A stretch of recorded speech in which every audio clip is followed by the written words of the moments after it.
All right, we also do have Dr. Billy Gillis-Harry. He joins us virtually. Good morning, and thank you for joining us on the program today.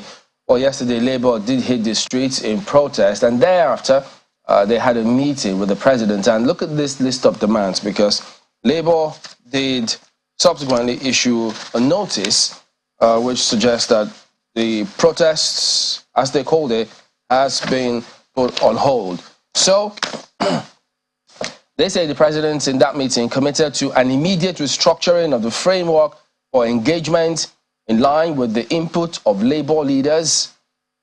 He let out a certainty that the Port Harcourt refinery will commence production by December this year. He pledged to ensure that agreement is reached on the wage award for Nigerian workers immediately. He promised to unveil a workable roadmap to the CNG alternative next week. Dr. Harry, the second part here, which is about the Port Harcourt refinery. We know that previously there had been talk about Port Harcourt refinery coming on stream, and many wonder, they thought that Labour had all this information, there, and so putting it here that he has stated this may not necessarily cut it, but being in the industry, what can you tell us about the coming on stream of Port Harcourt refinery this year? Good morning, Nigerian sons. Good morning, Mr. Chamberlain, for having me. First of all, I am very much in support of Labour's request and the desire to have the refinery working. I'm also very impressed that the president of Labour NLC is very well informed from what I've seen in the presentation. In reality, the refinery is almost ready to work. Tecnimont is doing a very good job. They have bits and pieces of challenges here and there, and I do hope that our government and NNPC will focus on ensuring that every single payment that is required is made for them. So yes, the December date request is a fair one. I think it's a fair deal between government and Labour. And for us in PETROAN, we think that we should even urge the president to do much more, because the idea of importing PMS into this country should be something that we must, quickly, get over with. So the refinery, I think that December projection is not a bad one, requesting that. But we need to work hard enough to make sure that even the refinery is delivered to work before December. So that's where we are. I'm very much in support. All right, Dr. Harry, just give us a moment. We understand we need to go to commercial break, but we'll be back and get more response from you about some of these demands and its implication. Stay on with us.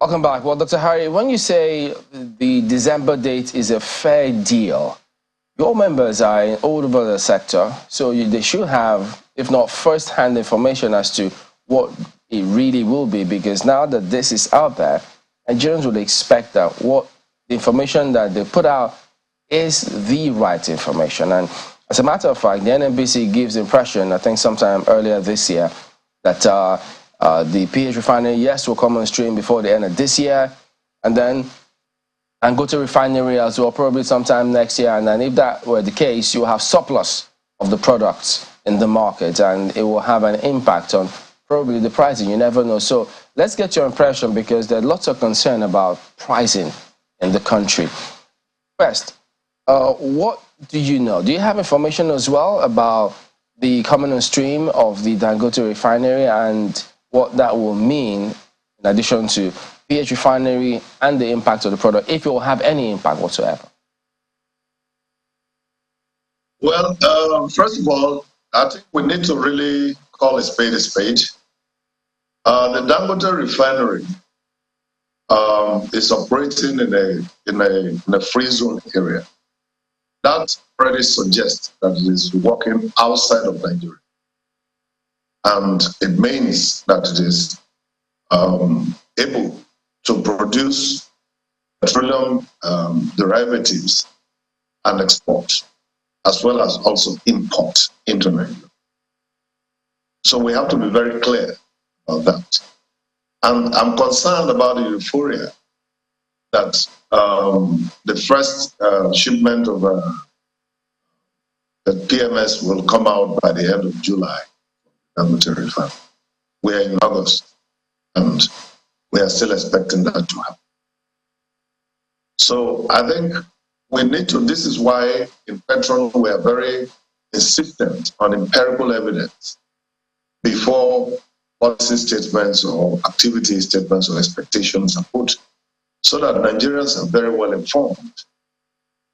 As far as the refinery in Port Harcourt is concerned, when the government came up, and of course NNPC also came up to say, by July, the refinery will be up and running. If you recall, PETROAN and maybe a few other sister associations had said it did not look like that was possible. And today we're in August. That was not also delivered. So I want us to be careful about expectations and promises that are coming in, because Nigerians must also begin to learn to hold our policymakers and our governments, accountable to some of these statements, so that we don't just run away with assumptions to plan our lives and then it never ever comes to happen.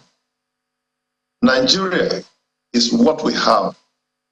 PMS has clearly shown us that it impacts our GDP, impacts our productive capacity, impacts almost every facet of our life.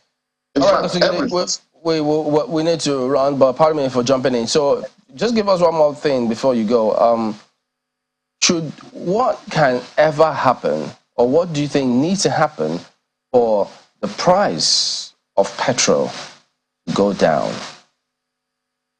The only way the price of petrol will go down is that all our refineries in country are working and producing for domestic consumption. That's the only clear way. The other way is that CNG and LNG is introduced as fuel to fire our automobiles of any kind, whether it's tankers, it's cars, or buses, and so on.